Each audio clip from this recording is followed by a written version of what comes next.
Have you ever noticed that the deeper you walk into spiritual practice, the more life seems to test you? Have you ever wondered why the more devoted you become, the more hardships seem to rise? Welcome back to the channel. I'm your familiar host, and in today's episode, we are going to explore one of the most misunderstood but essential truths in spiritual life: the connection between suffering and deepening spiritual cultivation. As a saying whispered among those who walk the inner path, the closer you get to the light, the darker the shadows that follow. And yet, most people expect that the more spiritual they become, the more peaceful their life should be. That's only partly true. What often happens instead is a paradox. The more awakened you become, the more pain you encounter. But it's not because life is punishing you. It's because your soul is purging what was hidden. You are not unlucky. You are awakening.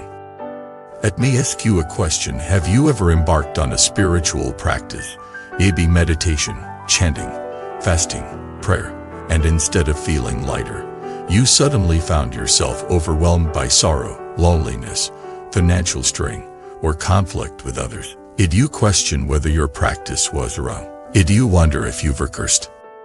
The truth is far more profound than that. In Buddhism and many other ancient traditions, there's a concept that your current life is not the whole story. What you're living now is the result of lifetimes of choices, not just actions, but thoughts, emotions, intentions. When you begin to cultivate your inner world, you are not just improving this life, you are awakening the karma of many lives before.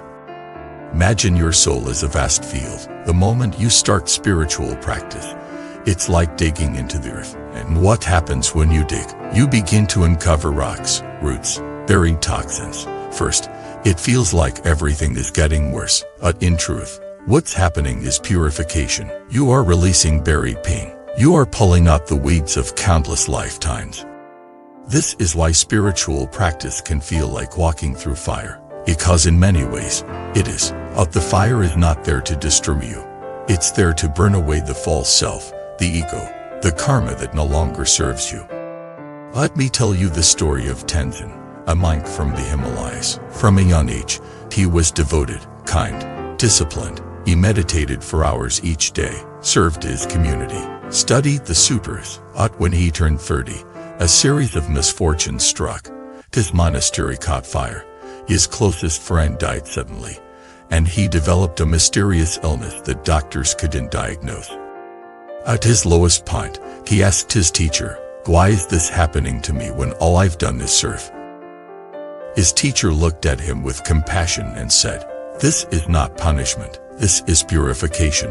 You asked for awakening. You prayed for liberation. And now, the karma that you buried is rising so it can leave." Tenzin wept, not from despair, but from understanding. And from that day on, he accepted his suffering as grace. He continued his practice, and in time, the illness vanished, the sorrow lifted, and something else emerged in its place, an unshakable peace. This story is not unique. It's the hidden journey of countless spiritual seekers.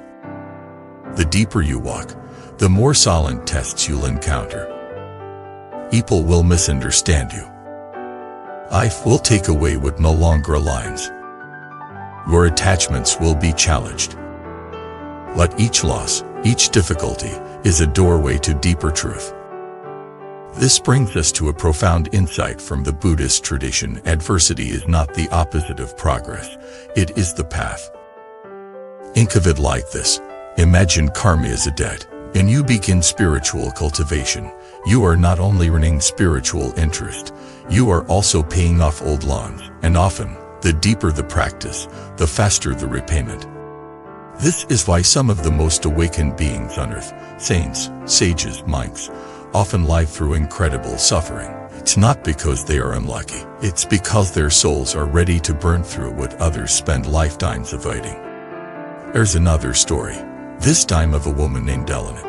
You wasn't a nun or a teacher. You was an ordinary person, a single mother raising 2 children. One day, after a series of painful events, a divorce, a cancer diagnosis, losing your job, she found herself on the floor, praying for the first time in years. That prayer opened a door. He began reading sacred texts, meditating, attending retreats, and the more she practiced, the more her external life crumbled. But inside, something miraculous was happening. You was no longer afraid. You no longer clung to identity, possessions, or relationships. She said, "It's like my soul finally stood up inside of me." How she lives with very little, but radiates peace. He helps others through grief. Her suffering became her wisdom. Her wounds became her offering. So if you're going through something hard, don't assume you're doing something wrong. Maybe you're doing something right. Maybe you're being cleansed, not cursed. Maybe your soul is breaking open so your spirit can shine through. And if you're thinking, "But I can take any more," then know this: the deeper the suffering, the greater the breakthrough on the other side. And you are never alone in this journey. Let's go deeper into the nature of spiritual pain. When you meditate, chant, or pray, you raise your vibration. That's a beautiful thing. But it also means that anything low frequency, fear, jealousy, and resolved trauma, gets stirred up to be released. It's like cleaning a room. You can clean without stirring up dust. The same is true in the soul. So what do? You keep going. You keep trusting. You stop asking, "Why me?" and start asking, "What is this teaching me?" Suffering doesn't mean failure. It often means transformation. Just like fire doesn't destroy gold, it refines it. There's also an energetic truth to this process. When you become more light-filled, you become more visible, not just to people, but to energies. Sometimes, dark or unresolved forces may challenge you. Don't fear. Your practice is your protection, or sincerity is your shield, and your heart is your guide. Another important point: spiritual pain is not always dramatic. Sometimes, it's subtle, a quiet sadness, a sense of emptiness, a loss of meaning. This is what mystics call the dark night of the soul. It's the silence between who you were and who you're becoming. In that silence, many people give up. But if you can stay with the discomfort, stay with the practice, stay with your breath, you will pass through. And on the other side is something no words can describe: a sense of wholeness, of unity, of peace that nothing outside you can give or take away. This is the fruit of true cultivation. So if you are watching this and you are in the middle of your own fire, don't despair. We're not being punished. We're being prepared. We're not being broken. You're being reborn. And the pain is not the end.